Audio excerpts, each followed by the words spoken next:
안녕하세요. 저는 서울에 사는 50대 후반 여성입니다. 결혼한 지는 한 30년쯤 되었네요. 딸이 하나 있고 남편, 이렇게 세 식구가 함께 살고 있었습니다. 딸아이가 결혼하게 되면서 남편과 저 이렇게 둘만 살게 되었지만요. 저는 결혼을 일찍 했습니다. 23세 했거든요. 그때로 따지고 봐도 어린 나이이기는 했던 것 같아요. 제 친구 중에서도 제가 거의 제일 먼저 했으니까요. 뭐 딱히 이유가 있어서 결혼을 일찍 한 건 아니었습니다. 그냥 당시에 연애 중이던 남편이 청혼했고 저도 남편과 결혼하는 게 좋았기 때문에 그러기로 한 거였고요. 대단히 여유롭거나 대단히 행복하거나 뭐 그러지는 않았지만 그래도 행복했어요.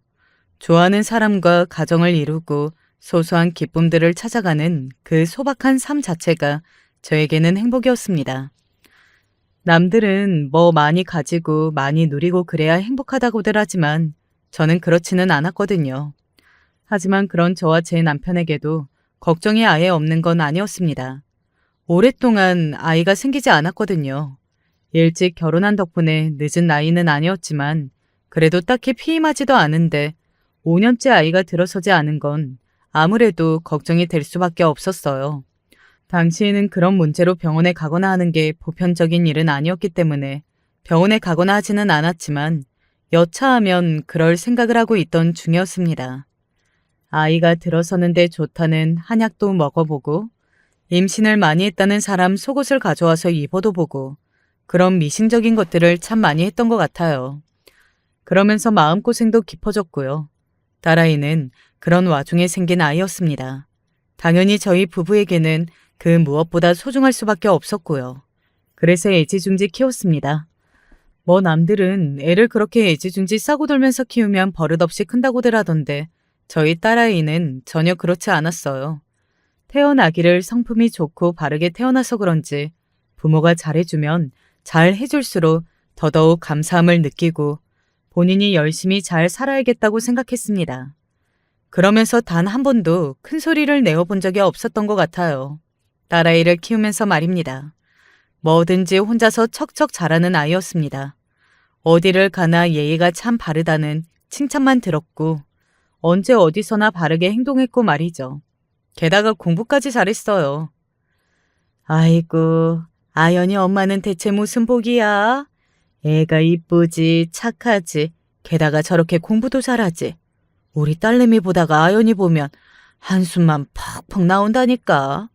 전생에 무슨 복을 쌓아야 저런 딸을 낳누? 모두 그렇게 입을 모아 이야기할 만큼 정말이지 자랑스럽고 예쁜 딸이었어요. 성격이 좋아 친구도 참 많았습니다. 뭐 하나 빠질 게 없는 아이였어요. 중고등학교 내내 반장을 도맡아 하더니 대학도 장학금까지 받아가며 합격을 했습니다. 그것도 대한민국에서 가장 좋다는 대학교를 말이죠. 너 학비 지원해줄 돈은 엄마랑 아빠한테도 충분히 있어.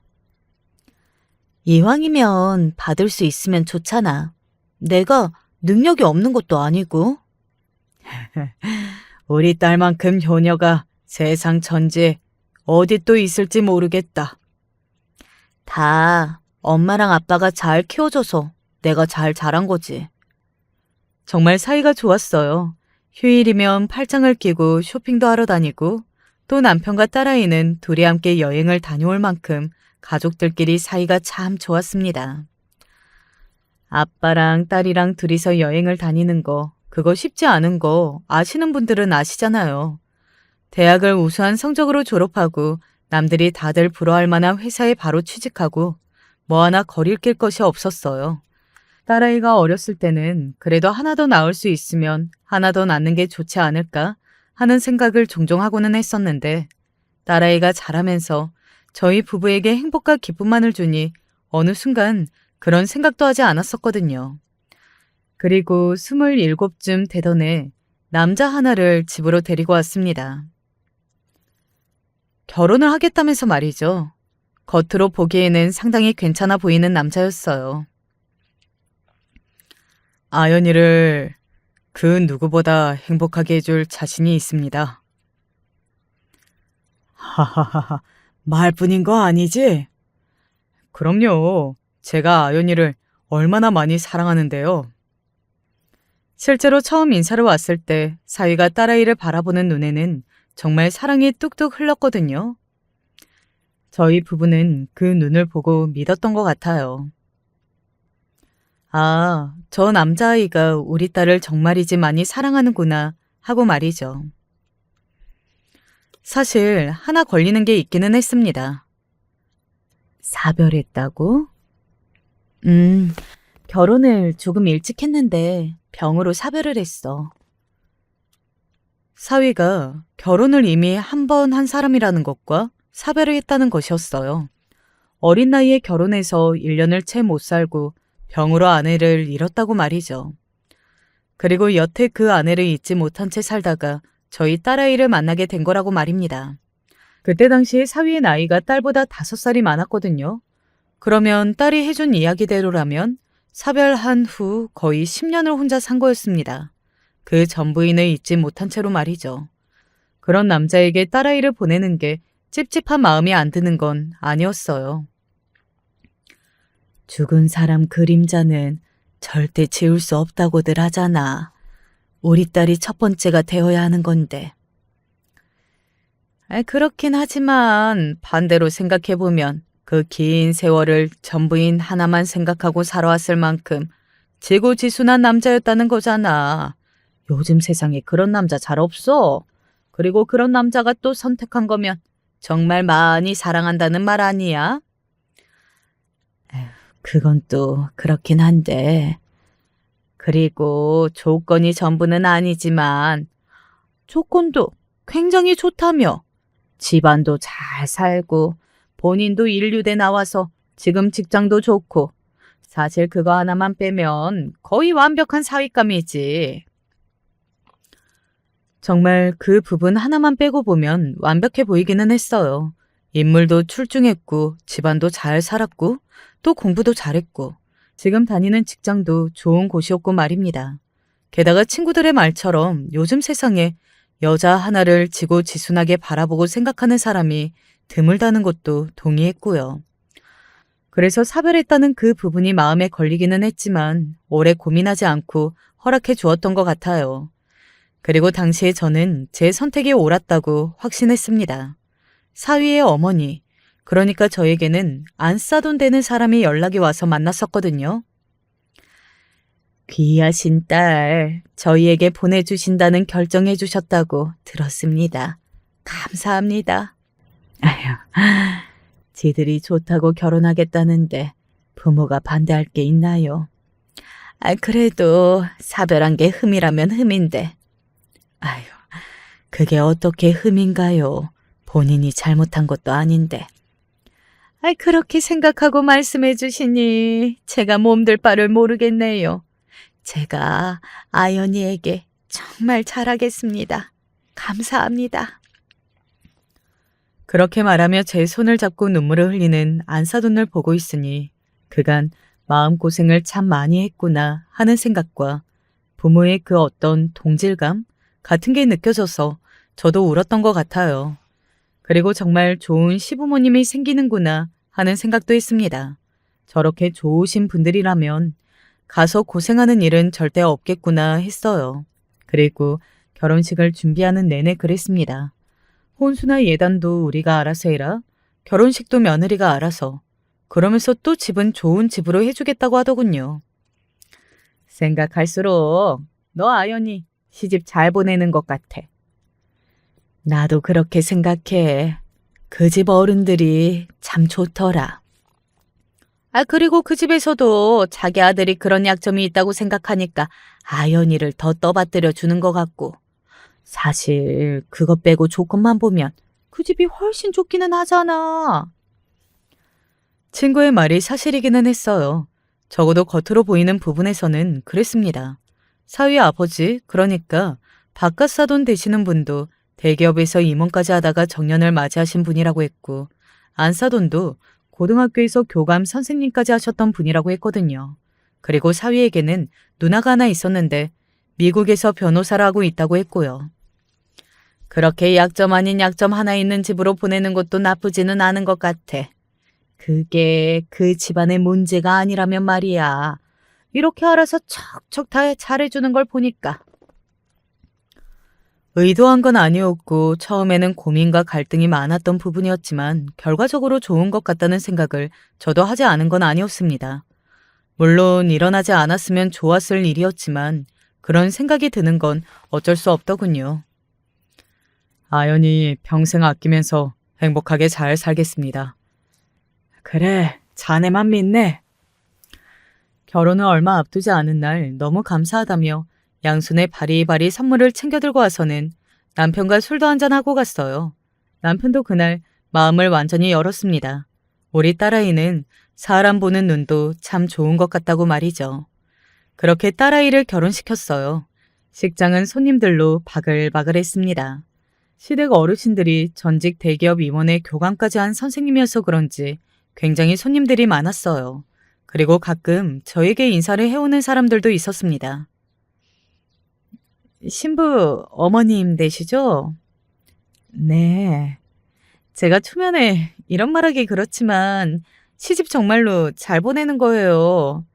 제 집안 사람들이 하나같이 양반의 성품도 좋아서 내가 우리 딸 보내려고 했는데. 그런 식으로 말이죠. 지금에 와서 돌이켜보면 그런 말과 행동이 다 짜인 건데 바보같이 속아 넘어간 저 자신이 한스럽지만 그 누구도 그때의 그 상황에서는 이 모든 것이 거대한 범죄 사기극이라는 생각을 하지 못했을 겁니다. 그 결혼식에 참석한 저희 쪽 친인척들 모두가 이상함을 하나도 느끼지 못했으니까요. 아, 단 한 명을 제외하고서는 말이죠. 이모, 근데 너무 완벽하다. 뭐가? 아니, 형부 쪽 부모님은 그렇다 쳐도 지인들이나 친구들이 다 무슨 텔레비전 속에 나오는 사람들처럼 너무 딱 완벽한 것 같아. 이런 말하기는 이상한데 나는 그래서 좀 이상한 것 같아. 아니, 얘가 무슨 남의 집 잔칫날 그런 소리를 하고 앉아있어. 아, 완벽하면 좋은 거지. 내 눈에는 좋아 보이기만 하는구만. 그런데 왜인지는 모르겠으나 저는 그 조카의 말이 어딘가 마음에 걸리기는 했습니다. 그러고 보니 결혼식이 지나치게 완벽하다는 생각이 들기는 하더라고요. 이런 말을 하면 완벽한 게 무슨 문제냐 하시는 분들도 계시겠지만 원래 이런 큰일이라는 건 진행하는 동안 잡음 한 번은 나고 문제가 한 번쯤은 생겨야 하는 건데 그런 게 단 하나도 없이 너무 수월했습니다. 어디 가서 이런 말을 하면 복에 겨운 소리를 한다는 둥 할 게 뻔했기 때문에 그 어디에도 이야기하지 않고 혼자 속으로만 생각했지만 말이죠. 엄마, 나 꼭 행복할게. 그래, 엄마는 너라면 언제 어디서든 행복해질 거라고 믿는다. 사랑해. 고마워요. 결혼식 날 그렇게 말하는 딸아이를 안아주며 울었던 그 순간으로 다시 돌아갈 수만 있다면 얼마나 좋을까요? 요즘도 꿈을 꿉니다. 그날, 그 순간을 말이죠. 제가 처음 뭔가 이상한가? 하고 생각했던 날이라 그런지 마음에 더 남는 것 같아요. 아무튼 그렇게 누가 봐도 완벽한 결혼식을 성공적으로 끝냈습니다. 그 집은 1년 정도 뒤에 비워준다고 하시니 그때는 반드시 분가시키겠습니다.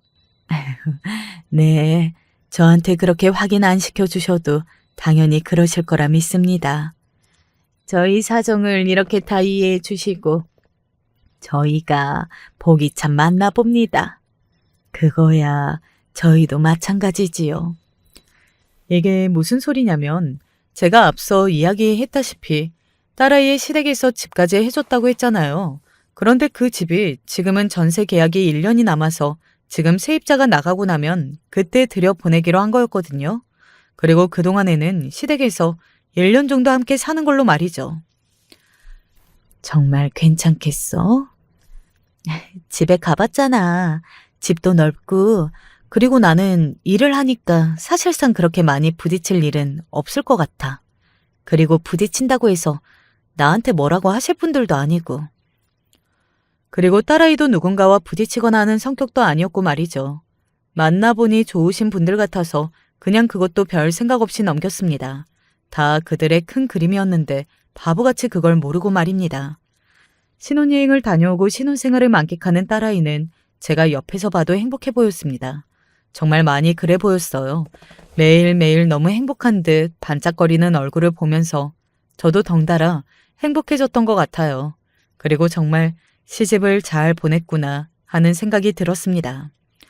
왜 저에게 말을 하지 않아도 행복하거나 불행하면 얼굴에 다 보이잖아요. 딸아이는 굳이 말을 하지 않아도 지금 행복하다는 것을 알 수 있었어요. 그래서 결혼식 때 잠깐 가졌던 그 찝찝함도 다 날려버릴 수 있었던 것 같아요. 내가 괜한 생각을 했구나 하면서 말이죠. 그런데 결혼하고 한 반년 정도가 지나서일까? 처음으로 딸아이의 안색이 좋지 않다고 생각되었던 날이 있었습니다. 그래서 제가 물었어요. 어디 안 좋은 일 있니? 아니, 그건 아니고 요즘 속이 좀 안 좋고 컨디션이 예전 같지 않네. 어딜 가나 금방 지치고 체력도 많이 떨어지는 것 같아. 딸아이에게 그 말을 듣는데 순간 임신이구나 했던 것 같아요. 제가 호들갑을 떨었습니다. 얼른 병원에 가보라고 말이죠. 병원에 가봐. 너 그거 임신일 수도 있어. 피임하는데? 그래도 임신이 되는 경우가 종종 있다고 하더라고. 얼른 가봐, 응? 아닐 것 같은데. 그래도 제가 우겨서 병원을 보냈습니다. 그리고 결과는 임신이 아니었습니다. 사실 저는 내심 손주가 빨리 생기기를 바라던 중이었어서 그 결과에 조금 실망을 하기는 했던 것 같아요. 그런 저를 보면서 딸아이가 웃더군요. 금방 가질 거니까 너무 걱정하지 마. 금방? 금방 언제? 오빠랑 딱 1년만 신혼생활 누리다가 아이 가지자고 이야기했어. 정말? 정말이지? 1년만 기다리면 되는 거지? 아휴, 이제 4개월인가? 엄마, 그렇게 손주가 보고 싶어? 그럼 니들 닮았으면 얼마나 예쁘겠니? 에휴, 뭐 그렇다고 부담을 느끼라는 건 아니야. 그냥 그렇다고. 우리 엄마를 위해서라도 내가 빨리 가져야겠는걸? 그런 이야기를 나눴던 게 지금에 와서 돌이켜보면 정말이지 꿈만 같네요. 그 1년 뒤에 어떤 일이 일어날지는 정말 상상조차 하지 못했으니까 말이죠. 결혼한 지 1년이 조금 지난 어느 날 딸아이는 세상을 떠났습니다. 정말 거짓말처럼 말이죠. 정말로 지금 생각해도 거짓말 같네요. 그간 딸아이의 건강이 좋지 않다는 건 너무 잘 알고 있던 사실이었어요. 어느 순간 몸이 안 좋아지기 시작하더니 만날 때마다 기침을 했고 그리고 병원에 입원하는 일도 생겼었거든요. 하지만 아무리 검사를 해도 원인을 알 수 없다고 했습니다. 정확한 병명을 찾을 수 없다는 것 같아. 그래서 일단은 퇴원했어. 일단 퇴원하는 게 어디 있어. 병명을 몰라도 몸이 이렇게 안 좋으면 입원을 해 있어야지. 병원에 자리도 없는데 내가 차지하고 있는 것도 그렇고 또 오빠랑 매일 보는 게 더 좋아서 그냥 집에 있는 게 좋을 것 같아. 그리고 회사는 휴직계 냈어. 어머니가 매일 맛있는 것도 해주시고 아무래도 그게 더 좋을 것 같아서. 딸아이는 그렇게 말했지만 저는 사실 속이 타들어가는 것 같았거든요. 세상 어느 부모가 그렇지 않겠습니까? 자식이 원인 모를 병으로 시름시름 앓고 말라가는 게 눈에 보이는데 가만히 있을 부모가 세상에 몇이나 되겠냐고요. 당연히 저도 거의 매일같이 딸아이의 집으로 찾아갔습니다.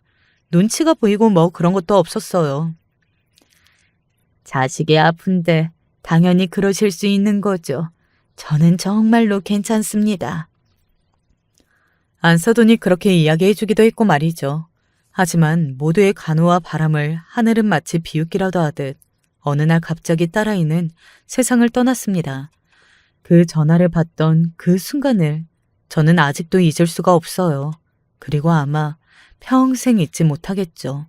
자식을 먼저 앞세운 세상 모든 부모가 그러하듯 말입니다. 장모님, 아연이가, 아연이가. 뒷말을 듣지 않아도 알 수 있었습니다. 저는 그 자리에서 주저앉았어요. 그 소리에 남편이 깨어나 제가 떨어뜨린 휴대전화를 주워 들었습니다. 아마 남편도 엄청 놀랐을 거예요. 손을 떠는 모습을 봤거든요. 하지만 남편은 정신을 다잡는 게 보였습니다. 저를 챙겨서 옷을 입히고 택시를 잡아타고 응급실로 함께 갔어요. 응급실이라는 소리에 위독하다는 소리에 달려간 그 병원 응급실에 도착했을 때 딸아이는 이미 이 세상 사람이 아니었습니다. 흰 천이 덮여있는 딸아이를 붙잡고 오열하는 사위와 안사돈의 모습을 보고 가까이 다가갈 생각도 하지 못한 채 그 자리에서 굳었어요. 저는 차마 다가가지 못하겠더라고요. 믿고 싶지도 않았고 믿을 수도 없었습니다. 그래서 그 자리에서 그냥 정신을 놨던 것 같아요. 눈을 떠보니 응급실 천장이 보였습니다. 주위에 사람들이 바쁘게 움직이는 게 느껴졌고 저를 부르는 말소리가 들려왔어요. 언니, 정신이 들어? 괜찮아? 여동생이었습니다. 저는 아무 말 없이 여동생 얼굴을 바라봤어요. 그리고 눈물로 범벅이 된 여동생의 얼굴을 보고 알 수 있었습니다. 조금 전 그 거짓말 같은 일이 꿈이 아니라 현실이라는 그 사실을 말이죠. 여동생에게 부축받아 장례식으로 향하는 내내 내가 지금 걷는 건지 그냥 어딜 둥둥 떠다니는 건지 모르겠더군요. 그만큼 현실 감각이 없었습니다. 그리고 도착한 빈소에서 딸아이의 영정사진을 보고서는 다시 한번 쓰러졌어요. 저 사진이 왜 저기에, 왜 우리 딸이 저런 모습으로 정말 받아들일 수 없었습니다. 아마 자식을 먼저 앞세운 경험이 있으신 분이라면 제가 어떤 마음이었을지 100번, 1000번 이해하실 수 있을 거예요. 그렇게 몇 번이고 쓰러졌던 것 같아요. 입으로 물 한 모금 넘어가지 않고 억지로 누군가가 먹이면 다 개워내고의 반복이었습니다. 정말 지옥같이 끔찍하고 괴로운 시간이었어요. 물론 지금도 그렇지만요. 제발 좀 먹어, 응? 나한테 상 2번 치르게 하지 마. 그냥 이대로 죽었으면 좋겠어. 살고 싶지 않아. 우리 아연이 어떻게 혼자 보내? 그 먼 길 혼자 어떻게 보내? 내가 따라가서 우리 아연이 손잡아주고 안아줘야 하는데. 제 말에 주변의 모든 사람이 오열했습니다. 왜 그런 상갓집 가보신 적 있으신가요? 젊은 자식을 먼저 앞세운 상갓집 말입니다. 그런 장례식장에서는 숨도 크게 못 쉬거든요. 말 그대로 정말 처참한 분위기라서 말이죠. 그때였습니다. 제가 사돈 얼굴 볼 낯이 없습니다. 우리 집에서 먹고 자다가 이렇게 된 거니. 그게 어떻게 사돈 탓이겠습니까? 저희 팔자가 며느리를 볼 팔자가 아닌데 제가 너무 욕심이 과했나 봅니다. 아연이가 너무 예쁘고 너무 욕심나는 며느리였어서. 안사돈이 그렇게 말하며 울더군요. 자기 집안 팔자가 며느리를 볼 팔자가 아니었나 본다고. 왜 우리 집에 이런 일이 생기는지 모르겠다고요. 이성적으로는 알았습니다. 그게 사돈을 탓할 일이 아니라는 것을 말이죠. 하지만 그때의 저는 그냥 세상 모든 것이 원망스러웠거든요. 그래서 그렇게 울며 저희에게 사과하는 사돈을 그저 바라만 볼 뿐 괜찮다고 말하지 않았어요. 전혀 괜찮지 않았으니까요. 그저 눈물만 흘렸습니다. 그러던 와중에 사위가 난동을 부렸어요. 사위도 이미 한번 쓰러진 다음이었거든요. 술을 잔뜩 마시고 와서는 딸아이의 영정사진을 내려 끌어안으며 오열하더군요. 아연아, 아연아, 날 두고 이렇게 가면 나는 남은 인생 어떻게 살라고, 응? 날 이렇게 두고 가면 어떡해. 나를 데리고 가지. 나도 데리고 가지. 모두 그런 사위의 모습을 안타깝게 바라봤던 것 같아요. 따지고 보면 정말 기구한 팔자기는 하잖아요. 사별을 2번씩이나 하는 건 흔하지 않은 일이기는 하니까요. 어떻게 저런 팔자가 있을 수 있나 저 사람도 참 불쌍하다. 앞으로 어떻게 사냐. 뭐 대충 이런 말들이 오고 가는 걸 들었던 것 같습니다. 하지만 당시에는 저는 그런 생각보다는 그래도 살아있는데 하는 생각을 했던 것 같아요. 우리 딸은 죽고 없으니까요. 그렇게 한참을 울고불고 하는 사위를 보고 있는데 누군가 뒤에서 이런 말을 하는 게 들려왔습니다.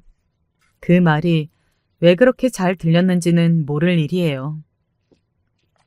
저 집 며느리 죽은 거 3번째 아니에요? 그렇지. 벌써 3번째네. 이상하긴 하다. 왜? 저 집만 들어가면 1년을 채 못 살고 며느리들이 저렇게 죽어나가는 거예요? 그것도 다 비슷하게. 좀 이상하기는 하지. 처음도 2번째도 다 원인을 몰랐다던데. 이번에도 그렇다며. 좀만 이상해요? 솔직히 많이 이상하지. 다들 이 소식 듣고서는 뒤에서 수근거리고 있는 건 모르세요? 저는 아무래도 뭔가 있는 것 같아요. 아니 뭐가 있는 게 분명하지. 이 정도면 어떻게 3명씩이나 그러냐고요. 그 말을 듣는데 순간 누군가가 제 머리 위에서 굉장히 차가운 얼음물을 뿌린 것처럼 온몸에 피가 식는 게 느껴지더군요. 그러고는 손과 발이 덜덜 떨려오기 시작했습니다. 3명이었던 겁니다. 분명히 저희에게는 오래전 한 명의 부인과 사별한 거라고 이야기했었는데 말이죠. 그게 다 무슨 소리예요? 제가 눈에 불을 켜고 그들을 향해 물었습니다. 저를 보고 잠시 망설이던 그 2사람은 이내 입을 떼더군요. 아무리 생각해도 이건 아시는 게 좋을 것 같다면서 말이죠. 그리고 듣게 된 이야기는 정말이지 충격과 공포 그 자체였어요. 사위는 저희에게 이야기해준 1번째 부인 말고 그 사이에 한 명의 여자와 더 결혼했었다고 하더군요. 하지만 그 결혼은 조용히 치렀기 때문에 참석한 친인척들도 많지 않아 모르는 사람도 있다고 말이죠. 2번째 아내는 가난했고 제대로 된 가족도 없었기 때문에 더 그럴 수 있었다고요. 그리고 2번째 그 마누라는 1년이 뭐야? 결혼하고 6개월도 안 돼서 죽었어요. 그것도 원인을 모른다고 사람들이 그러던데요. 머리가 차가워지는 기분에 정신이 번쩍 들더군요. 내가 여기서 이렇게 정신을 놓고 있을 때가 아니라는 생각이 들었습니다. 그들의 말대로라면 정말이지 수상한 게 맞기는 했어요. 아니 수상한 걸 떠나 이건 문제가 있고 우리 딸이 억울하게 죽은 게 100% 맞다는 어떤 확신이 들었던 것 같습니다. 그러고 나서 그들의 태도를 보니 어딘가 자기적이라는 생각을 떨칠 수가 없더군요. 진심으로 슬퍼하는 것 같지도 않고 말이죠. 솔직하게 이야기하면 당장이라도 머리채를 잡고서는 우리 딸을 어떻게 한 거냐 따져 묻고 싶었지만 정말 모든 힘을 다해 이를 꽉 깨물고 참았던 것 같습니다. 지금 와서 돌이켜보면 그걸 어떻게 참았나 싶을 정도로 정말 온 힘을 다해 참았어요. 그래야 할 것 같았거든요. 그리고 그 판단은 옳았습니다. 장례식이 끝나고 아이를 보낸 슬픔이 채 가시기도 전에 저는 심부름센터부터 고용했어요. 그러고는 그 집안 식구들의 모든 것을 조사해달라고 했습니다. 그리고는 그 이야기를 남편에게 했어요. 장례를 치르는 동안에는 남편에게는 이야기하지 않았거든요. 남편의 안색이 하얗게 질려가더군요. 그게 정말이야? 분명히 그렇게 이야기했고 나한테도 이대로 두면 안 될 것 같다면서 해준 이야기야. 지금 그 집안 뒷조사 맡겼고 그리고 그 다음 이야기를 하는 것은 정말로 많이 망설여지더군요. 그리고 차마 입이 떼어지지 않기도 했고 말이죠. 이 말을 한다는 건 정말로 딸아이가 누군가의 손에 죽임을 당하는 걸 인정하는 것 같아서 말이죠. 보험을 좀 알아봐야 할 것 같아. 바로 보험 문제 말입니다. 사실 그 생각이 가장 먼저 들었지만 확인해 볼 엄두가 나지 않았어요. 그건 너무 화가 날 것 같기도 했지만 그 전에 그 사실을 확인하면 제가 정말 미쳐버릴 것 같았거든요. 하지만 반드시 확인해야 하는 가장 중요한 문제였습니다. 그건 내가 확인해 볼게. 제가 걱정되었던 건지 남편은 하얗게 질린 얼굴을 하고서는 그렇게 말하더군요. 사실 그런 얼굴을 한 남편도 걱정이 되기는 마찬가지였습니다. 하지만 남편에게 맡겼어요. 차마 제가 확인할 용기는 나지 않았거든요. 그리고 곧 그보다 더 질릴 수 없을 것 같은 얼굴을 한 남편이 저에게 이렇게 말했습니다. 우리가 모르는 보험이 3개나 더 있어. 뭐? 그것도 1년 사이에 든 보험이고 수혜자는 사위 앞이고. 저희 부부는 확신했습니다. 아, 우리 딸이 보험금에 의한 살인사건의 피해자가 된 게 확실하구나 하는 사실을 말이죠. 처음에는 화가 나기보다는 받아들일 수가 없었던 것 같아요. 뉴스로만 보던 그런 사건의 피해자가 저희 딸이 되었다는 사실과 그걸 옆에서 거의 매일 지켜본 제가 몰랐다는 사실을 말입니다. 그리고 믿고 싶지 않았던 것도 컸고요. 딸아이가 그렇게 하루하루 아무것도 모른 채 그 악마 같은 사람들과 같은 집에서 먹고 마시고 잤다는 것을 정말이지 받아들이기가 힘들었습니다. 하지만 받아들여야만 했어요. 그래야 모든 문제를 파헤칠 수 있으니까 말이죠. 이대로 딸아이를 억울하게 보낼 수는 없는 노릇이잖아요. 그래서도 안 되고 말이죠. 며칠 지나지 않아 그 심부름센터에 의뢰한 결과를 받아볼 수 있었습니다. 그리고 그때 장례식에서 들었던 모든 말들이 사실이었다는 것을 확인할 수 있었어요. 그 심부름센터 직원이 그러더군요. 이건 누가 봐도 보험금을 노린 범죄가 맞는 것 같습니다. 제가 이런 확신 잘 안 하는데 이건 명백히 그 의도가 보여요. 심지어 2번째 결혼한 그 여자는 제대로 된 가족도 없다고 결혼한 지 얼마 되지 않아 바로 그런 것 같고요. 보험금을 다 수령했나요? 네, 첫 부인과의 사이에서 약 20억 원, 2번째 부인과의 사이에서는 약 10억 원의 보험금을 받았고 제가 봤을 때는 이거 가족 단위로 움직이는 것 같습니다. 절대 혼자서는 할 수 없는 일이에요. 적어도 그댁 엄마와 아들은 한패가 맞습니다. 화장하셨어요? 아니요. 화장하자고 그렇게 저에게 이야기했거든요.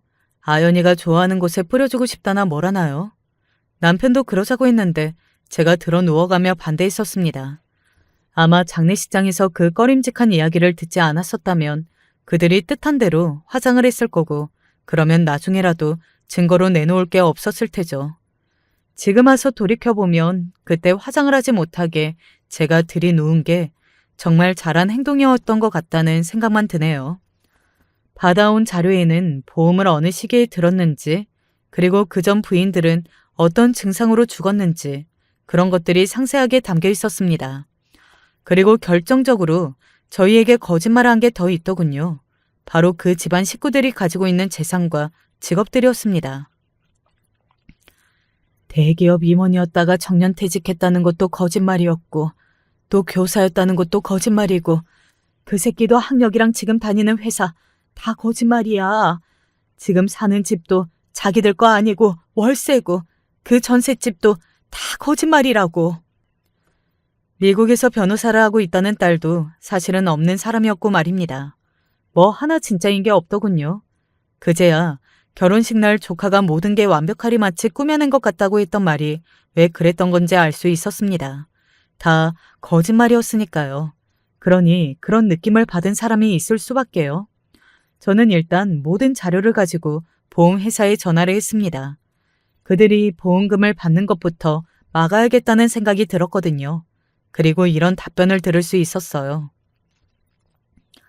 안 그래도 저희도 이상하다는 걸 인지해서 따로 조사관이 조사 중인 사안입니다. 그러니 바로 보험금을 받아갈 수는 없을 거예요. 짧은 기간 보험을 3개나 들었고 그리고 그것도 다 고액의 보험이었더라고요. 게다가 과거에 이런 일이 2번이나 더 있었으니 그들도 이상하다고 느끼고 따로 조사관이 붙은 사안이라고 말이죠. 그리고 저는 그 다음으로는 그 모든 자료를 가지고 경찰에 신고했어요. 신고하고 얼마 지나지 않아 사이와 안사돈이 저를 찾아왔습니다. 그리고 그들의 본 모습을 볼 수 있었어요.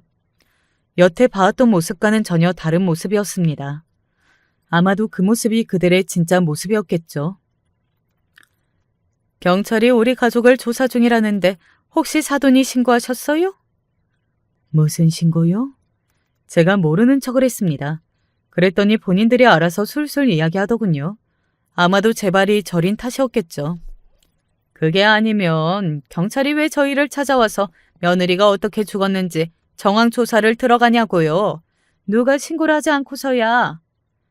그거 제가 신고한 게 아니고 보험사에서 먼저 조사가 들어간 모양이던데요. 제가 낮고 조용하고 무섭게 말했습니다. 아마 저의 그런 모습도 그들은 처음 본 모습이었을 거예요. 제 말에 그 두 사람이 당황하기 시작하더군요. 보험사에서요? 그래, 보험사에서 조사관이라는 사람이 연락해 왔어. 자네가 1년 사이에 내 딸 보험을 3개나, 그것도 고액의 보험을 많이 든 점과 그 전에도 이와 같은 방법으로 아내가 죽고 보험금을 받아간 정황이 있다고. 나도 이 말을 듣고 까무라칠 뻔했네. 이게 다 사실인가? 그 사람의 말에 의하면 결혼도 3번 했고 아내가 죽은 것도 3번이라는데. 제 말에 사위는 멈칫하더군요. 그리고는 말도 안 되는 소리들을 늘어놓기 시작했습니다. 아니, 그거는 아연이도 알았어요. 아연이도 알았는데 3번째라는 걸 알면 부모님이 많이 놀라실 것 같으니 2번이라고 하자고 한 겁니다. 죽은 딸아이는 말이 없으니 죽은 딸아이를 핑계로 대더군요. 저는 손이 부들부들 떨려오는 걸 느낄 수 있었습니다. 사람이 분노로 이성을 잃는다는 게 이런 걸 말하는구나 했던 것 같아요. 이성을 잃은 만큼 분노했으니까요. 지금 그걸 말이라고 하나? 그럼 보험금은? 그것도 걔가 다 들자고 해서 든 거예요. 어디서 저희 탓을 하세요? 생사람 잡아도 유분수지. 화를 내야 할 사람이 누구고 지금 제가 어떤 심정으로 그 두 사람을 죽이고 싶은 마음을 참고 있는 건데 되려 저에게 소리를 지르면서 화를 내는 그 모습에 정말 기가 차다 못해 어이가 없었습니다. 아마 그때였던 것 같아요. 죽어도 저들과 같이 죽어야지. 내 모든 인생을 다 바쳐서 저들의 삶을 내 삶보다 고통스럽게 지옥으로 만들어줘야지 하는 다짐을 했던 거 말입니다. 그래, 그렇게 억울하면 경찰에 다 그렇게 이야기해. 나한테 찾아와서 이런 개소리 하지 말고. 내가 너희들 가만히 둘 줄 알아? 내 인생을 걸고 내 인생을 바쳐서 너희도 지옥에서 살게 할 거야. 제가 악을 쓰고 소리를 지르고 죽여버리겠다고 난리를 치자 그제야 그들은 벌떡 일어서 마치 도망을 가듯 자리를 뜨더군요. 저는 떠나는 그들의 뒷모습을 보고 그 자리에 털썩 주저앉았습니다. 고작 돈 때문에 사람을 그렇게 죽일 수 있다는 것, 그리고 고작 돈 때문에 내 딸에게 그런 짓을 하는 악마 같은 사람들이 있다는 것, 그 모든 사실이 그저 충격적이었거든요. 집으로 돌아와 딸아이의 사진을 보며 얼마나 울었는지 몰라요. 그런 집에 시집을 가서 행복하다고 웃던 모습, 그들이 자신에게 어떤 짓을 하는지도 모르고 아픈 며느리 병간호한다며 시어머니가 고생이 싫어했던 딸아이의 모든 모습이 스쳐 지나갔습니다. 경찰이 아무래도 연쇄 범죄인 것 같다며 수사를 본격화한다는 이야기를 들었습니다. 그리고 얼마 지나지 않아 출국 금지 조치가 되었네요. 어찌한다고 하는 이야기들이 들리기도 시작했고 말이죠. 사위 그 자식이 해외로 달아나려고 했다는 정황이 있다고 하더군요. 저는 그 집을 한 번 더 찾아가 봤습니다. 아직도 생사람을 잡는다고 어쩌네 하는 소리를 할지 궁금했고 말이죠. 하지만 이미 비어지가 없었어요. 대신 그들의 소식을 이웃들의 입을 통해 들을 수 있었습니다. 자기들 아니라고 난리를 쳤어요. 동네 사람들이 다들 살인자네 어쩌네 하면서 떠드니까. 그런데 경찰 몇 번 오고 어느 날 야반 도주를 했더라고요. 집주인 말로는 월세도 안 내고 달아났다고. 그런데 집주인도 따로 찾지는 않는다고 하던데요. 그 집에 그런 사람들이 살았다고 하면 집값 떨어지니까 최대한 조용히 묻으려고 하는 것 같던데. 그게 묻는다고 묻히나. 지금도 동네방네 사람들이 다 떠들고 있는데. 하긴 모르는 사람 없는데 뭐. 그 이야기만 들을 수 있었습니다. 당사자들이 야반 도주하고 없다니까요. 그리고 경찰도 조사에 응하지 않아 수배를 내렸다는 말을 들었습니다. 그 사이에 저희 딸아이의 부검이 이루어졌거든요. 그때 화장 안 하신 거 정말 다행한 일이에요. 장례식장에서 그런 이야기를 듣고 어떻게 화장을 할 수 있겠어요. 그들이 그렇게 화장하자고 우겨댔을 때 그것만큼은 지키자는 심정으로 지켰던 게 정말이지 천만다행이라는 생각이 들었습니다. 그리고 그렇게 나온 부검 결과는 정말 너무 저를 힘들게 했어요. 알아야 할 진실이었고 밝혀야 할 진실이었지만 그래도 그 진실은 너무 힘들었습니다. 농약이라고 하더군요. 매일 조금씩 먹였다고요. 그래서 안 좋아진 것도 모른 채 안 좋아졌을 거라고요. 매일 음식에 음료에 티가 안 나는 정도로만 타먹였기 때문에 병원에서도 정밀 검사를 하지 않는 이상 잘 알기 힘들었을 거라고 말입니다. 우리 아연이 불쌍해서 어떡해? 내가 그 자식들 다 죽여놓을 거야. 내가. 부검 결과가 나오고 바로 수배가 걸린 거였습니다. 그리고 얼마 지나지 않아 그들이 잡혔다는 소식을 들을 수 있었어요. 당장이라도 죽이러 가고 싶었습니다. 하지만 그럴 수 없었어요. 그들과 같은 인간이 될 수는 없었습니다. 남편을 붙잡고 우리는 그들과 같은 인간이 될 수 없다는 말을 하며 얼마나 많이 울었는지 몰라요. 그리고 얼마 지나지 않아 대질 조사를 한다고 저와 남편을 소환한다는 연락을 받았습니다. 사실 가면 감정 조절도 되지 않을 것 같았고 그들의 얼굴을 본다는 게 저에게는 너무나 고통스러운 일이라 가고 싶지 않은 마음도 있었어요. 하지만 해야 하는 일이고 만나야 하는 사람들이었습니다. 부검 결과 나온 따님분에 대해서만 인정했고 나머지 죄에 대해서는 아직 인정하지 않았거든요. 그 와중에도 증거가 다 나온 저희 딸아이에 대한 부분만 인정하고 앞에 2명의 피의자에 대한 부분은 전혀 인정하지 않고 있다고 하더군요. 사실 그만큼 뻔뻔해야 그런 범죄를 저지를 수 있는 거였지만 정말 혀를 내둘렀던 것 같아요. 죄송합니다. 제가 들어가자마자 사위가 고개를 숙이고 저에게 사과하더군요. 앞서 만났던 변호사 말로는 무조건 잘못했다고 죄송하다고 할 거라고 했습니다. 그래야 조금이라도 형을 줄일 수 있으니 그럴 거라고 말이죠. 뭐가 죄송한가? 아연이를 그렇게 한 거 죄송합니다. 하지만 처음부터 그러려고 했던 거 아니었습니다. 아연이가 너무 좋은데 제 못난 조건을 알게 되면 저와 만나주지 않을 것 같아서 하나 둘 거짓말한 게 결국에는 걷잡을 수 없이 커져버렸어요. 그렇게 나가기로 한 모양이더군요. 사실은 범죄를 저지를 목적으로 저희 딸아이에게 접근한 게 아니라 딸아이를 너무 사랑해서 결혼하기 위해 거짓말한 거고 그 거짓말이 들통이 날까 두려워 그런 일을 저지르게 된 거라고 말이죠. 그 와중에도 돈이 탐났던 거라고요. 계획적으로 일부러 접근해서 처음부터 그걸 노렸다기보다는 그게 형이 더 줄어든다고 들었던 것 같아요. 저는 더더욱 화가 났습니다. 그러니까 일부러 돈을 노리고 처음부터 접근한 게 아니라는 말이지? 그럼요. 아연이 정말 이쁘잖아요. 아연이가 너무 좋아서 그렇게 된 거라니까요. 그럼 이건 다 어떻게 설명할 건가? 그렇게 이야기하며 제가 뭔가 하나를 던졌습니다. 그곳에는 사위가 그간 자신의 어머니와 나눴던 카톡의 대화 내용이 고스란히 담겨 있었어요. 그건 제가 심부름센터를 통해서 알아낸 것들이었습니다. 사위는 제가 건넨 자료를 받아들고 한참을 살펴보더군요. 그러고는 표정이 점점 굳어져 갔습니다. 그 대화 내용에는 우리 딸에게 어떻게 접근했는지, 그리고 보험을 어떻게 들게 할 수 있을지, 더 나아가 만약에 저희 부부에게 잘하면 나중에 재산을 받을 수 있지는 않을지 그런 의논을 했던 흔적이 고스란히 남아 있었거든요. 제 뒷조사 하셨어요? 했으면 뭐. 아니 사람 뒷조사를 왜 하고 그러세요? 기가 막히더군요. 지금 이 상황에서 제가 자신의 뒷조사를 했다고 그렇게 버럭 화를 내는 게 말이죠. 자네는 우리 딸을 죽였는데 지금 고작 그 뒷조사가 문제야? 진짜 어이가 없네. 이 노인네들. 그제야 본 모습을 드러내더군요. 그래, 내가 죽였다. 뭐 어쩔래? 그래서 어쩔 거냐고. 네 딸내미가 끝까지 모르고 그렇게 죽은 게 멍청한 거지. 뭐라고? 그러게 딸내미를 누가 그렇게 멍청하게 키우래?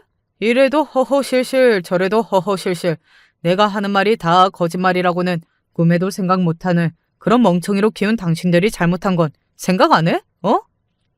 사실 이런 소리를 들었다는 걸 다른 사람들에게 이야기하면 다들 그 무슨 말도 안 되는 소리를 듣고 있냐고 머리채라도 잡고 지랄했어야지 라고들 말씀하실 테지만 당시에 그런 생각이 들지 않았습니다.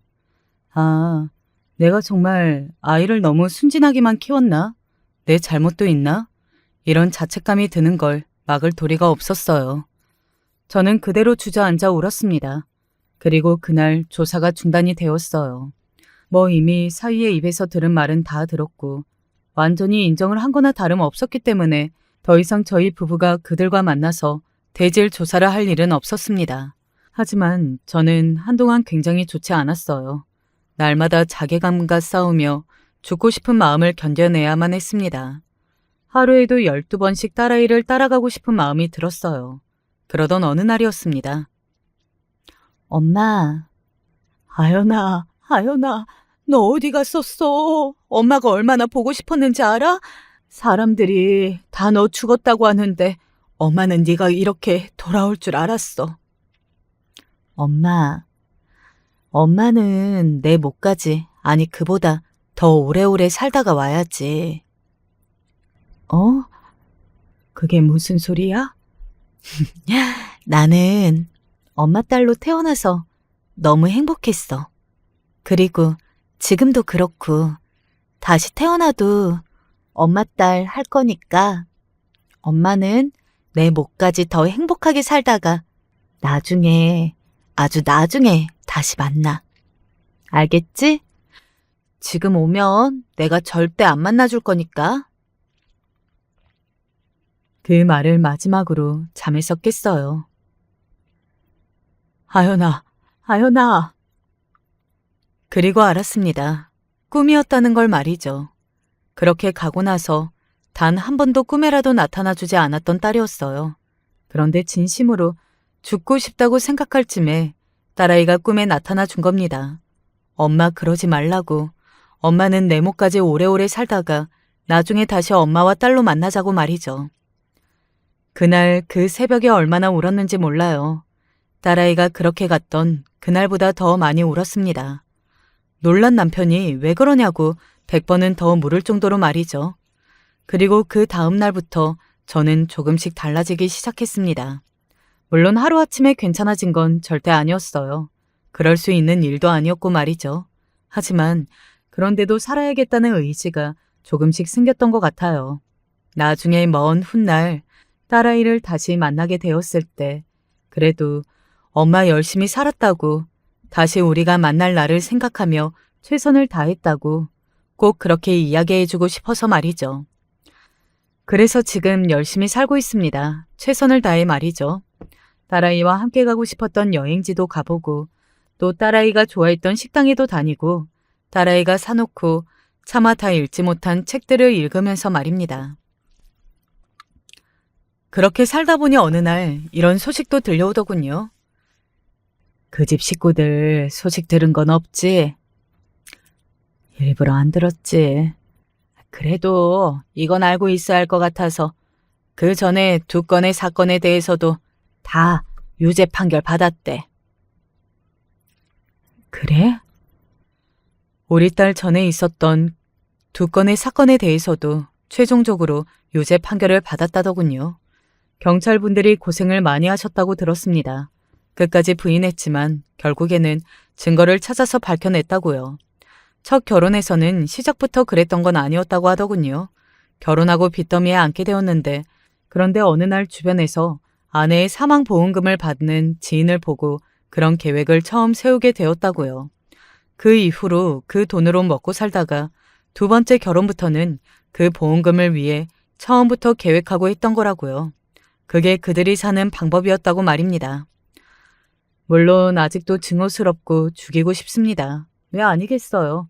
저에게서 딸을 빼앗아간 사람들인데요. 그리고 아마 죽을 때까지 용서할 수 없을 겁니다. 하지만 최대한 다른 생각을 많이 하면서 살아가려 노력하고 있어요. 아니면 정말 죽고 싶을 것 같아서 말입니다. 딸아이와 약속했잖아요. 최대한 열심히 살다가 가기로 말이죠. 저는 여기서 이만 줄여야겠네요. 앞으로도 열심히 살아볼게요. 물론 때때로 화도 나고 슬퍼지기도 하고 또 사무치게 딸아이가 그리운 날도 있겠지만 그래도 견뎌보겠습니다. 이런 사람도 이런 아픔을 견디고 살아가니 저를 보시고 많은 분들이 위로받으셨으면 좋겠네요. 끝까지 들어주셔서 감사합니다. 늘 건강하세요. 안녕하세요. 저는 서울시 은평구에 사는 정유미라고 합니다. 저는 요즘 감옥 같은 삶을 벗어나 새로운 삶을 살고 있습니다. 정말 말 그대로 감옥이었는데요. 어떻게 제가 그 감옥에서 벗어나게 되었는지 이 사연 채널을 통해 이야기해 볼까 합니다. 여기 사연 채널을 듣다 보니 저와 비슷한 경험을 하신 분들이 많아 저도 어렵지만 용기를 내어 적어보았으니 많이들 들어주세요. 저는 비록 금전적인 부분에서 가정 환경이 그리 좋지 않기는 했지만 저만 사랑해주는 아버지, 어머니 아래에서 착하게 자랐다고 자부합니다. 교우 관계도 원만했고 공부도 곧 잘해서 늘 반에서 상위권에 들고는 했죠. 제 입으로 이런 말 하기는 그렇지만 이성적인 쪽으로도 꽤 인기가 많았습니다. 아주 특별한 것이 없기는 했어도 전체적으로 평균 이상의 삶을 살고 있었다고 생각해요. 집이 가난한 것만 빼면요. 하지만 솔직히 저는 집이 가난한 게 그렇게 큰 문제이자 잘못이라고는 생각하지 않았습니다. 물론 잘 사는 집 애들보다 불편한 게 있던 건 맞아요. 다른 애들은 과목마다 학원을 3-4개씩 다니고 그것도 모자라서 과외까지 하고는 하는데 저희 집은 전과목 통틀어 학원 하나 다닐 형편도 안 돼서 저는 늘 친구들이 쓰다 남은 문제집, 선생님이 주는 교재형 문제집들을 가지고 공부해야만 했습니다. 우리 딸이 이렇게 공부를 잘하는데 엄마랑 아빠가 뒷받침을 못해줘서 어떡해? 독학으로도 남들보다 월등한 성적을 내니 부모님은 제가 성적표를 가져올 때마다 기뻐하면서도 한숨을 푹푹 내쉬었습니다. 부모님으로서 늘 제 뒷바라지를 제대로 못해준다는 것 때문에 미안해 하시고는 했는데 특히 성적표가 나왔을 때 더 그랬죠. 그런 부모님 반응을 보이고 저등 고등학교에 들어갔을 때부터는 이미 대학을 가는 것을 거의 포기하고 있었습니다. 이미 빚이 있는 상황에서 제 대학 등록금 때문에 빚을 추가하고 싶지 않았고 그런 상황에서 가는 대학은 마음 편하게 다닐 수 없을 것 같았거든요. 그래서 부모님의 조심스레 대학 얘기를 꺼낼 때 일부러 쾌활한 목소리로 말을 했죠. 엄마, 아빠, 저 괜찮아요. 어차피 대학 다니고 싶은 마음도 없었고 그냥 빨리 취업해서 돈 벌래요. 그리고 고등학교 3학년 막바지 저는 이름 있는 대학에 연거푸 붙었지만 갈 돈이 없어서 결국 고졸로 남게 되었습니다. 사실 공부하는 게 재밌고 그래서 대학을 가고 싶기는 했어요. 하지만 안 그래도 부모님이 신경 쓰시는데 거기다 더 얹기 싫어서 일부러 바로 돈을 벌고 싶은 척 했던 것 같네요. 비록 원하는 대로 살지는 못했지만 일찍 사회생활 경험을 하는 것도 나쁘지는 않았습니다. 특히 초등학교, 중학교, 고등학교 등 아주 작은 동네 사이에서만 살다가 전국 각지에서 모여든 사람들과 대화를 나누고 함께 일한다는 게 제법 괜찮더라고요. 유미 씨는 참 일을 잘해. 눈치도 빠르고 일머리도 있잖아. 아니에요. 칭찬해주니 감사합니다. 더 열심히 할게요. 그리고 동료들이 내뱉은 저에 대한 칭찬을 겸손한 척 듣는 것도 기분이 짜릿했습니다. 일을 열심히 하기도 하고 성과도 잘 내서 그런지 제가 회사 내에서 제일 막내였음에도 불구하고 상사분들 칭찬을 제일 많이 받았습니다. 그리고 칭찬을 받을수록 자연스럽게 더 열심히 하게 되더라고요. 일 열심히 하는 거 보기 좋은데 밥은 챙겨 먹으면서 일해요. 남편도 당시 저를 칭찬하는 직장 상사 중 한 명이었습니다. 특히나 남편과는 같은 팀으로 엮여 있었기 때문에 다른 직원들보다도 같이 일을 할 때가 더 많았죠. 저희는 업무 특성상 팀이 다 같이 하는 일이 많았는데 그러다 보니까 칼같이 퇴근을 해도 팀끼리 같이, 야근을 해도 팀끼리 같이 하는 경우가 잦았습니다. 저를 유독 예뻐하는 게 눈에 보이기도 했고 함께 회사에서 시간을 보낼 때마다 유독 저를 챙기려 드는 모습이 자주 들어오니 아, 이 사람 나 좋아하는구나 하는 확신이 들더라고요. 저도 내심 남편이 마음에 들었기에 일 몇 개월 하다 보니 자연스레 연인 관계가 되었습니다. 그리고 좀 빠르게 결혼에 대해서도 이야기를 나눴어요. 사고 친 건 절대 아닙니다. 다만 남편이랑 나이 차이가 조금 나서 저는 남편과 사귈 적에 결혼 적령기까지는 아니었는데 남편은 딱 결혼이 조금 급해질 시기였거든요. 성인이 되어서도 몇 번의 연애를 해봤지만 남편만큼 직업적으로도 안정적이고 인성도 괜찮은 사람이 없었기에 결혼해도 괜찮을 것 같다는 생각이 들었습니다. 그래서 바로 남편에게 물어 결혼 허락을 받자는 이야기가 나왔죠. 아이고, 우리 유미 남편감이라고. 멀리까지 오느라 고생했네. 기가 아주 큰데? 저희 부모님은 남편을 마음에 들어 했습니다. 특히 남편의 체격을 보고 아빠는 엄청 듬직하다며 좋아하더라고요. 사실 이제 와서 하는 생각인데 부모님은 남편의 여러 가지 조건에 마음에 들었다기보다는 그냥 제가 결혼할 사람을 데려왔고 특별히 나빠 보이는 점이 없다는 것만으로도 만족했던 것 같아요. 좀 뻔뻔한 생각일 수도 있지만 남편이 저희 집에서 쉽게 결혼 허락을 받은 만큼 저도 남편의 부모님을 만날 때 그렇게 어렵지 않게 허락을 받아낼 수 있을 거라고 생각했습니다. 남편이라고 집이 아주 잘 사는 편도 아니었고 직급상 제 위이긴 하지만 그렇다고 흠이라고 할 정도로 벌이 차이가 많이 나는 것도 아니었습니다. 그래, 우리 성우 여자친구라고? 같은 회사? 네, 회사 다닐 때 성우 씨 덕분에 잘 적응할 수 있었어요. 그러면서 연애도 하게 됐고요. 그렇구나. 대학은 어디 나왔고? 고졸입니다. 분명 나쁘지 않은 분위기였기에 금방 수락하실 줄 알았는데 어느 대학을 나왔냐는 질문에 아무 생각 없이 고졸이라고 답하자 그 순간 시부모님 안색이 눈에 띌 정도로 붙더군요. 아무리 눈치 없는 사람이라고 할지라도 누가 봐도 고졸인 게 마음에 안 드시는구나 라고 생각하시는 티가 팍팍 났습니다. 고졸 이야기를 하기 전까지만 해도 시부모님은 그래도 어느 정도 제게 질문도 하시고 인사치레 말이긴 하지만 차린 건 없지만 많이 들어요 라며 저를 환영하는 느낌이었는데 딱 고졸 소리를 듣자마자 급격히 관심이 식은 느낌이었어요. 엄마는? 요새 고졸이 뭐 흠인가요? 남편이 어떻게든 수습을 해보려고 했지만 시부모님은 요지부동이었습니다. 썩 좋지 않은 기분으로 어영부영 집에 갔는데 아니나 다를까 남편에게 연락이 왔습니다. 시부모님이 결혼하지 않았으면 한다고 말했다는 걸요. 그러면서 본인이 어떻게든 해보겠다고 하기에 알았다고 하고 기다렸습니다. 다른 거면 몰라도 이제 와서 다시 대학을 갈 수도 없는 노릇이고 게다가 제가 공부를 못해서 대학을 못 갔다면 모를까. 좋은 대학에 붙었는데 돈이 없어서 못 간 걸 뭐 어쩌겠어요. 서러웠지만 그냥 기다릴 수밖에 없었습니다. 유미야, 부모님이 너무 단호하시네. 남편만 중간에서 쩔쩔매느라 곤욕이었죠. 그래서 그냥 제가 남편에게 부탁을 했습니다. 나 다시 한 번만 집에 데려가줘. 나도 같이 설득하면 좀 더 효과 있지 않을까? 하고요. 남편도 많이 지쳤는지 제 말에 동의를 했고 그렇게 저는 시부모님을 다시 한번 뵈러 갔습니다. 남편네 집에 들어가니 대놓고 면박을 주거나 하지는 않았지만 딱 봐도 저를 별로 반기지 않은 표정이었습니다. 고졸이라서 마음에 들지 않으실 수 있겠지만 저 정말 성우 씨랑 평생 잘 살 자신 있어요. 어머님, 아버님, 성우 씨랑 같이 회사 다니면서도 제가 제일 말단이었지만 머리 좋다는 업무적인 칭찬은 누구보다 많이 받았어요. 못 배운 것 같아서 불안하시겠지만 현명한 아내 역할도 다 잘할 수 있으니까 믿고 맡겨주세요. 이러지 말고 돌아가요. 나는 옛날 사람이라 고졸을 며느리로 받아들이지 못하니까. 시어머니의 반응은 서늘했지만 저는 포기하지 않았어요. 몇 번을 더 찾아가며 애쓰고 나서 시부모님은 어쩔 수 없다는 듯 저희 결혼을 허락했습니다.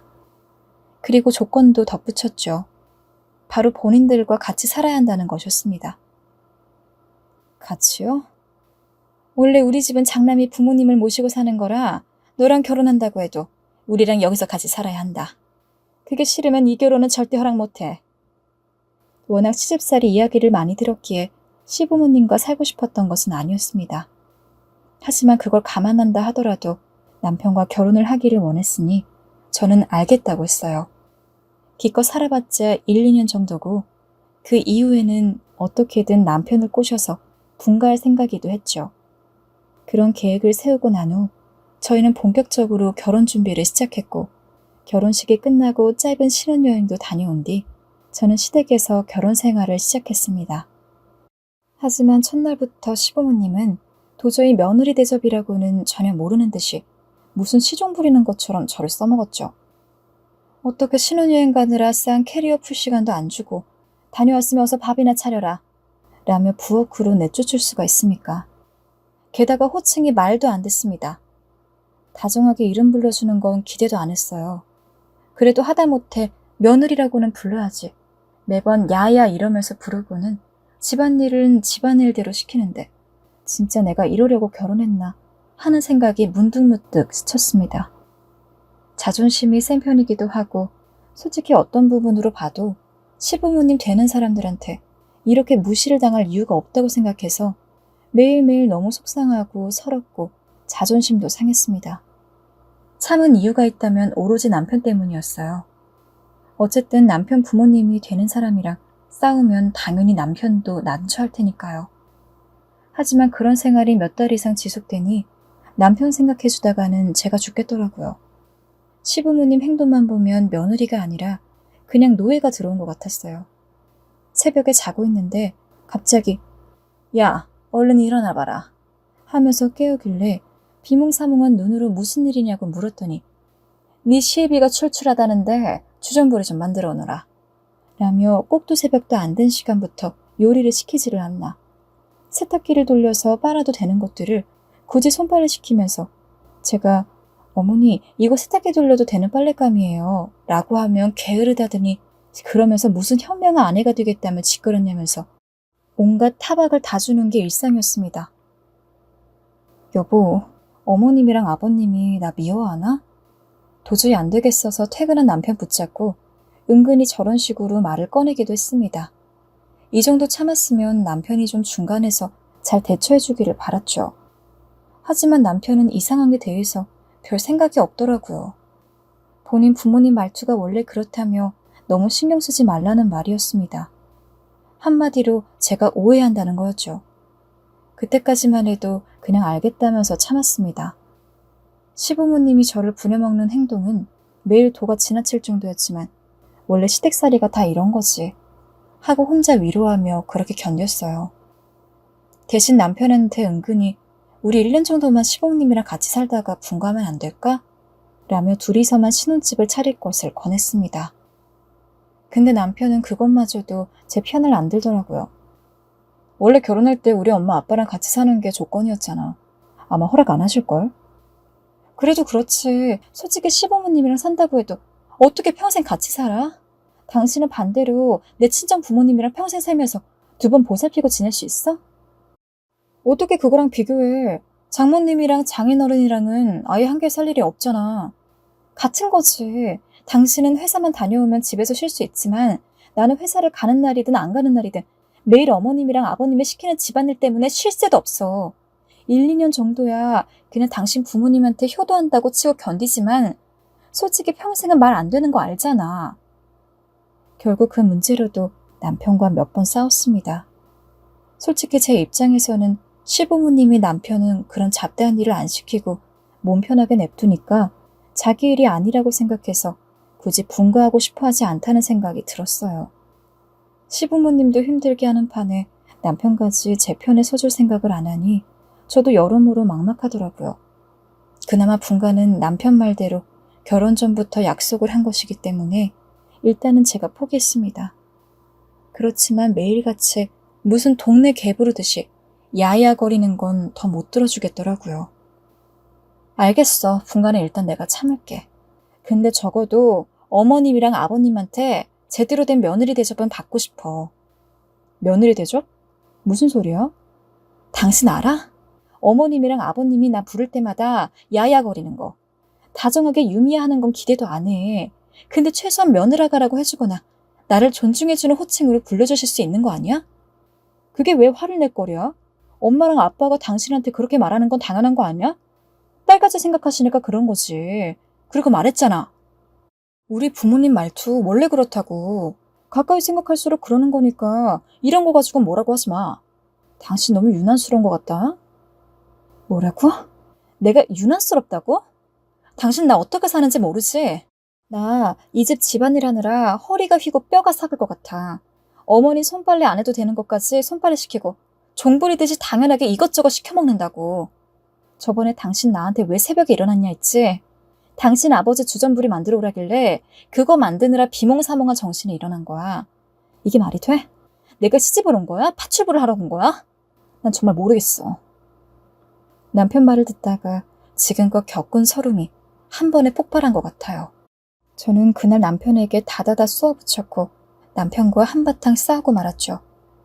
남편과 싸우고도 마음이 불편해서 혼자 구석에 가 술을 마시고 흐느끼다가 잠에 들었습니다. 잠에 들기 전까지도 머릿속에선 단 하나의 생각만이 맴돌고 있었어요. 여기서 벗어나고 싶다. 시댁에서 살고 싶지 않다. 하지만 마음만큼 현실이 따라주지 않으니 답답할 노릇이었습니다. 제 이야기는 들어볼 생각도 하지 않고 비난하기 바쁜 남편에게 섭섭함도 너무 컸고요. 정말 그렇게 하루에도 10번도 넘게 시부모님이랑 떨어져 살고 싶다고 생각한 것 같습니다.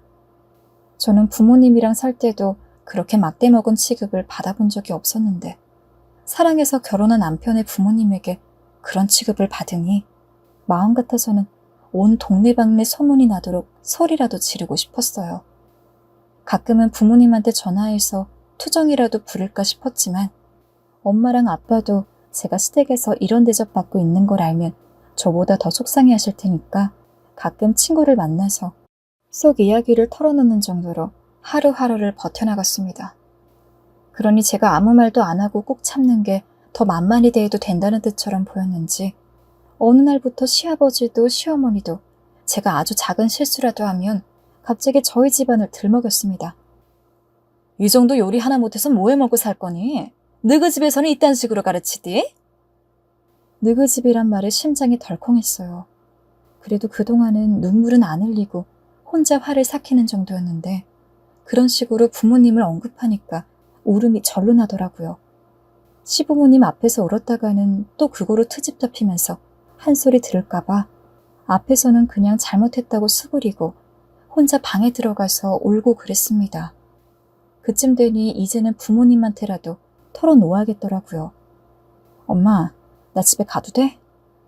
그래도 차마 자세히 설명하기는 좀 그래서 시댁살이가 고달프다는 식으로만 이야기하고 친정에서 쉬고 싶다고 말하니 엄마랑 아빠는 언제나 집에 있으니 편할 때 와 라고 하시길래 그 길로 바로 버스 끊어서 친정으로 내려갔습니다.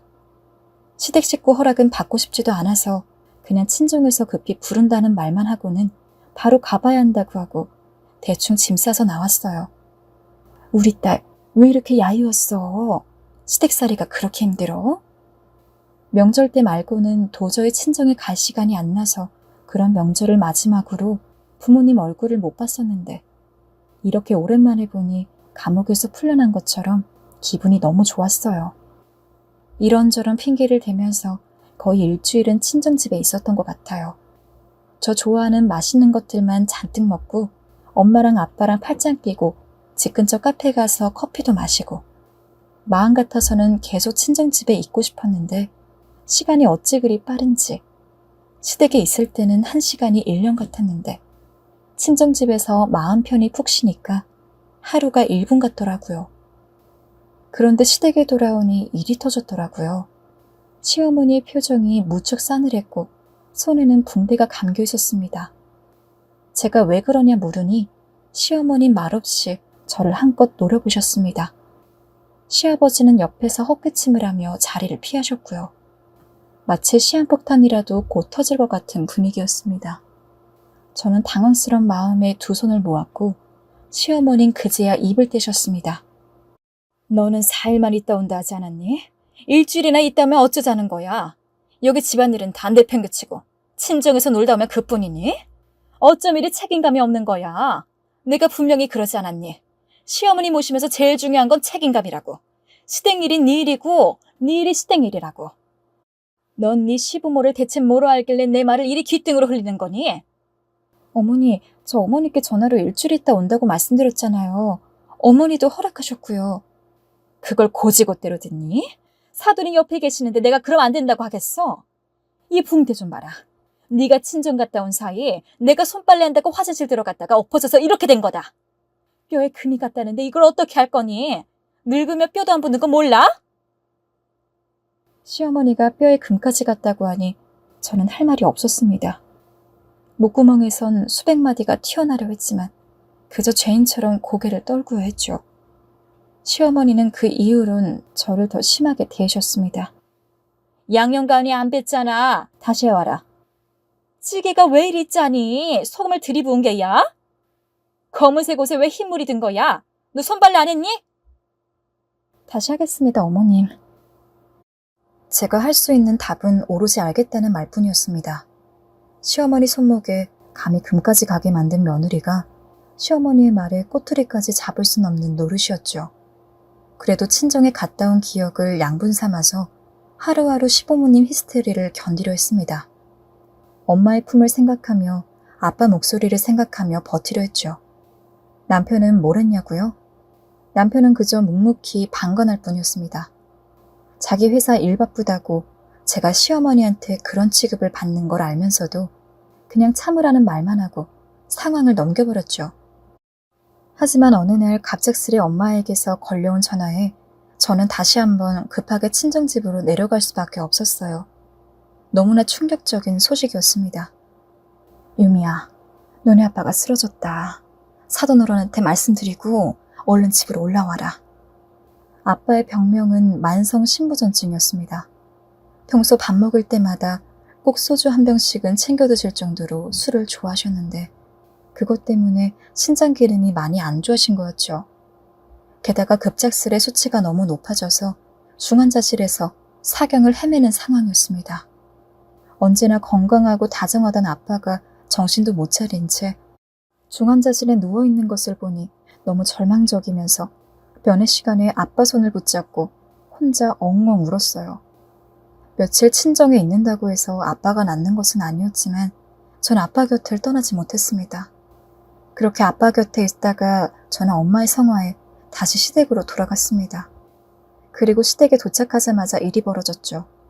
퉁퉁 부은 눈을 하고 있는 저를 본 시부모님은 혀를 쯧쯧 차더니 대뜸 이렇게 말하시더라고요.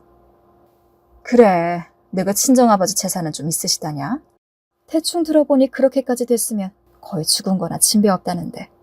그러면 돈이라도 잘 물려받아야지. 너무나 충격적인 말이었습니다. 안 그래도 아버지 때문에 감정이 격해진 상황인데 그런 소리까지 들으니 피가 거꾸로 솟는 듯한 기분이 들었습니다. 보통 사람이라면 걱정은 안 해줄 망정 빈말이라도 괜찮냐는 말이 먼저 나와야 하는 거 아닌가요?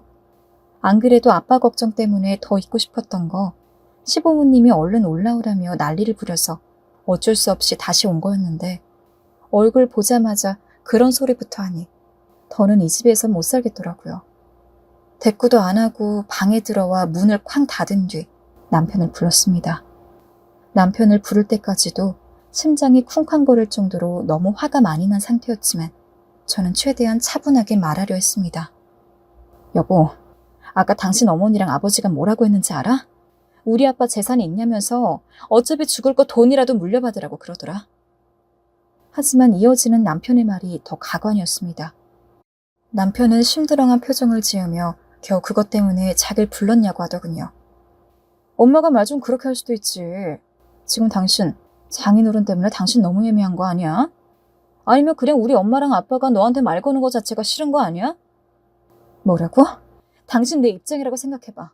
당신 아버지가 사경 헤매는데 우리 부모님이 당신한테 어차피 죽을 거 돈이나 물려받으려고 이야기하면 기분 좋아? 아니, 엄마가 꼭 그런 의미로 말한 게 아니라 다 네 생각해서 너 걱정해서 한 말이잖아. 아니 뭘 그거 가지고 죽으라고 제사를 지냈냐고 난리냐. 호드값 떠지 말고 반찬이나 해. 오늘 야근해서 가뜩이나 몸도 피곤해 죽겠으니까. 아 그리고 맞다. 너 엄마 붕대 감은 건 들었지? 친정 간 사이에 우리 엄마 화장실에 들어가다가 미끄러졌어.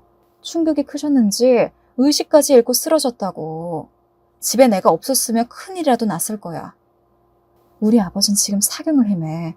당신 어머닌 고작 붕대를 감았고. 그쯤 되니 남편과도 더 이야기할 가치가 없더라고요. 기가 차서 말이 나오지 않았습니다. 아니, 어떻게 저런 인간이랑 내가 한 이불을 덮고 잘 수 있었나 싶더라고요. 정말 속에서 온갖 욕설이 떠오르면서 아파 누워있는 아빠의 얼굴이 떠올라 눈물이 앞을 가렸습니다. 역시 답은 나와 있었습니다. 역시 이혼만이 답이었습니다. 그래서 바로 다음 날부터 그동안 당했던 거 그대로 되돌려주기로 결심했어요. 바로 저의 복수극이었죠. 저는 아침에 식사를 합시고 흰밥에 김치 하나만 내놓곤 가족을 기다렸습니다. 역시나 가장 먼저 일어나신 어머니는 제 식탁을 보자마자 인상을 크게 찌푸리셨습니다. 너 지금 이거 우리 보고 먹으라는 거니? 아니 김치만 달랑 내오면 출근하는 내 아들은 어쩌자는 거냐? 당장 반찬 더 만들어 와라. 출근하는 제 남편이요? 알아서 차려먹게 놔두시죠. 뭐? 시어머니는 기가 찬 표정으로 절 보다가 정말 당황하셨는지 말까지 더듬으셨습니다. 너 돌았니? 아니요, 너무 멀쩡한데요. 시댁 오고 난 이후 지금 제일 멀쩡한 것 같네요. 시어머니 언성이 높아질 때쯤 되자 곧이어 남편과 시아버지가 차례로 등장했습니다. 평소 표정 변화가 없으시던 시아버지마저 아침상을 보곤 눈에 띄게 당황하신 표정이었죠. 아침부터 왜 큰 소리가 나고 있냐며 오만상을 쓰던 남편은 한숨을 푹 쉬곤 시어머니처럼 절 노려보았고요. 당신 정말 이래야겠어? 어머니, 이 사람이 어제 어머니가 한 말 때문에 뿔이 나서 저러는 모양인데요. 저도 왜 저러는지 도무지 이해가 안 되네요. 내가 한 말? 뭘 말하는 거냐? 어제 어머니께서 친정아버지 재산 잘 물려받았다고 하던데 그 말 때문에 저렇게 혼자 뿔이 났나 봐요. 참, 어머니가 이해해주세요. 아니, 내가 네 생각해서 해준 말을 가지고 밥에 김치 하나만 내놓으면서 나한테 시위를 한단 말이야? 이런 어이없는 일도 세상에 있구나. 얘, 너 정말 제정신 맞니? 심지어 시어머니는 자기가 무슨 말을 잘못했는지조차 모르고 있었습니다. 하지만 전 대꾸도 하지 않고 커피를 한잔 하겠다며 밖으로 나가버렸습니다. 평소처럼 고분고분 굴지 않고 횡 제가 나가버리자 시댁 식구들은 모두 황당한 표정으로 제 뒷모습만 바라보고 있었죠. 저는 당당하게 카페에 나가 차도 한잔 마시고 평소 먹고 싶었던 디저트도 먹으면서 저만의 여유 시간을 가졌습니다. 오후에 나와 이렇게 햇살을 마주하며 저만의 시간을 갖는 게 얼마만이었는지 평소 같았으면 시어머니에게 잔소리를 들으며 밥하고 빨래하느라 고투를 벌이고 있었을 시간이었는데 오랜만에 이런 자유를 누리니 새삼 감옥에서 탈주한 죄수라도 된 것 같은 기분이 들더군요. 그리고 진작 왜 이러지 못했을까 싶었죠. 차를 마시는 내내 남편과 시어머니에게서 번갈아 전화가 걸려왔지만 저는 모두 받지 않았습니다. 그리고 슬슬 저녁이 되어서 집에 들어갔죠. 들어가자마자 시어머니의 고함이 날아들어왔습니다. 대체 어딜 갔던 게야? 집안일도 안 하고. 아, 어머니, 저 근처 카페에서 차 좀 마시고 왔어요. 뭐? 청소해야죠. 제가 할게요. 걸레 주세요. 저는 시어머니를 지나쳐 미리 빨아둔 걸레를 들었고 제 방으로 향했습니다. 시어머니는 씩씩거리며 아직도 화났다는 티를 내긴 했지만 제가 스스로 걸레를 드니 일단은 못마땅한 표정으로 방 밖으로 나가셨습니다. 청소는 시부모님 방이나 거실은 빼고 제가 있는 방만 했습니다. 물론 일부러요. 아니나 다를까 제가 잘하고 있나 검열하러 들어온 시어머니는 청소가 안 되어 있는 자기 방을 보곤 기겁을 했습니다. 아니 이 먼지 뭐냐? 내가 청소할 땐 아주 작은 먼지 하나도 다 닦아내라 했니 안 했니? 아 어머니 저는 제 방만 했는데요. 어머니 다친 팔이 왼쪽 팔이시길래요. 충분히 걸레질 정도는 하실 수 있을 것 같아서요. 아니면 아버님께 부탁드리셔도 되고요. 너 어디서 배워먹은 버릇이냐? 너희 집에서 널 이리 가르쳤어? 다친 시애민이 일 시키고 막대하라고? 기가 차서 당장 사돈한테 전화라도 해야겠다. 그럼 전화하세요 어머니. 뭐야? 그 뒤로도 시어머니는 제게 미쳤냐면서 소리를 고래고래 지르는데 저는 시어머니 앞에 걸레를 세게 내던졌습니다. 마음 같아서는 뺨이라도 올려붙이고 싶었지만 시부모 입장에서는 걸레로 끝난 게 다행이었어요. 어머니, 전 청소 끝났습니다. 어머니가 알아서 하세요. 시부모는 제 행동에 어안이 벙벙한지 얼굴이 시뻘개져서는 너 진짜 제정신 아니구나. 지금 뭐라고 했어? 너는 위아래도 없냐? 지금 뭐라 해서 다시 말해! 라며 버럭버럭 거리길래 대꾸도 안 하고 남편한테 전화를 걸었습니다. 난 이제 당신이랑 끝이야. 딱 그 한마디만 하고 끊었죠. 당시 남편은 잠깐 볼 일이 있어서 나간 상황이었는데 제 전화에 불이 나게 집으로 뛰어들어오더군요. 열받아서 길길이 날뛰는 자기 부모랑 제 제 꼴을 보고는 대충 상황 파악을 했는지 남편은 대뜸 저에게 삿대질을 했습니다. 당신 우리 부모님한테 왜 그래? 어제 그 말 때문에 아직도 이러는 거야? 말 한마디 가지고 아픈 우리 엄마한테 걸레질 시키는 건 도가 지나치다는 생각 안 들어? 아니 우리 엄마가 당신한테 뭘 그리 잘못했다고 이러는 건데. 가진 것 없이 부족한 당신 받아주고 일 가르쳐주고 재워줬으면 됐지. 그걸로 만족 못하는 거야? 말 한마디? 그건 말 한마디가 아니지. 그리고 정신 나간 건 당신이야. 집 부모밖에 몰라서 아내는 거들떠도 안 보는 당신이랑은 더는 못 살아. 며느리가 가정부인 줄 알고 온갖 시켜먹는 당신 어머니도 이제 지긋지긋해. 몇 년 건져줬으면 충분하지 않아? 진짜 가정부가 필요한 거면 다른 여자 찾아. 가진 것 없이 부족한 나 받아준 당신 집안이랑은 여기서 끝이야. 남편이 할 말을 잃고 어버버거리는 사이에 방으로 들어가서 제 짐을 대충 싸가지고 바로 친정집으로 올라갔습니다. 죽어도 남편이랑 시부모랑 못 산다고 이혼할 거라는 제 전화에 놀란 엄마는 일단 바로 친정으로 올라오라고 했고 저는 친정집에 도착하자마자 그간 있었던 일들을 전부 이야기했습니다. 울지 않으려 했는데 막상 부모님께 이야기를 털어놓으니 순간 울컥해서 눈물이 쏟아져 나오더라고요. 어떻게 내 귀한 딸한테. 단 한 번도 시부모님과 남편이 저를 어떻게 대했는지는 제대로 이야기한 적 없는 터라 엄마는 내심 제가 그래도 무난하게 지내고 있을 거라고 생각했는지 제 말이 끝나고 나서도 엄마는 한동안 저처럼 눈물만 흘리셨습니다. 말하고 싶었는데 엄마 걱정할까봐 말할 수가 없었어. 미안해. 아빠 때문에 엄마도 심란할 텐데 나까지 보태고 싶지 않았어. 아무리 내가 걱정할 게 싫어도 그렇지. 이런 거 당연히 이야기하는 거야. 지금 엄마 마음이 얼마나 찢어지는 줄 알아? 미안해. 그래도 아빠한테는 이야기하지 말자. 아빠 안 그래도 병원에서 아픈데 내 이야기 들으면 더 아파할 것 같아. 나중에 아빠 괜찮아지면 그때 말하고 싶어.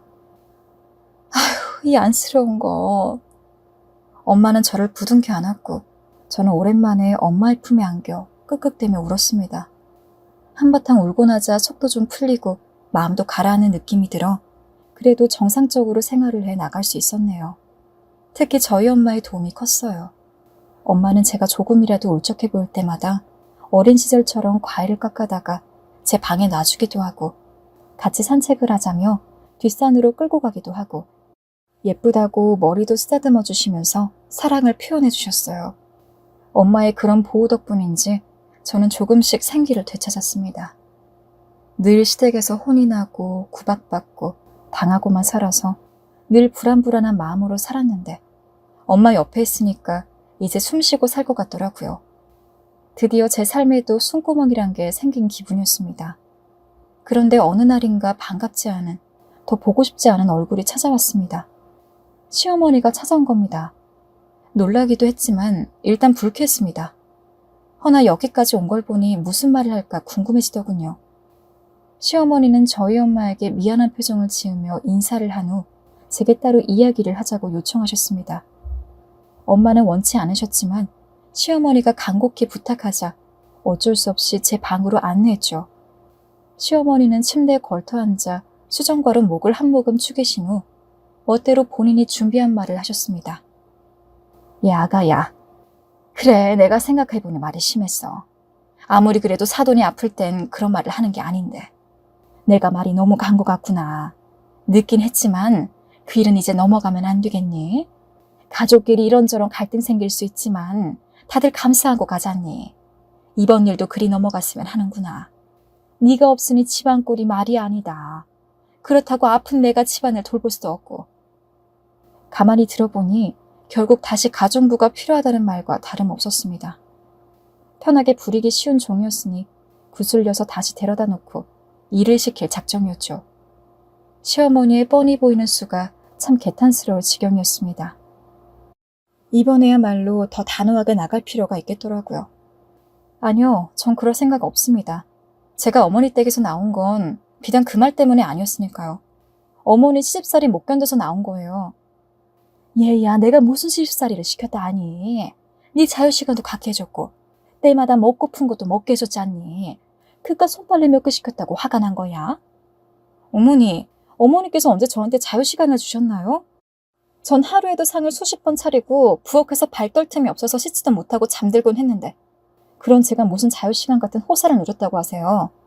어머니가 도와주시지 않아 그 넓은 집 매일 대청소하듯 했던 것도 저였어요. 이만하면 저 할 만큼 했다고 봅니다. 가정부도 돈 받고 이 짓은 못할 겁니다. 저 더 이상 그 지옥 같은 집으로 돌아갈 생각 없어요.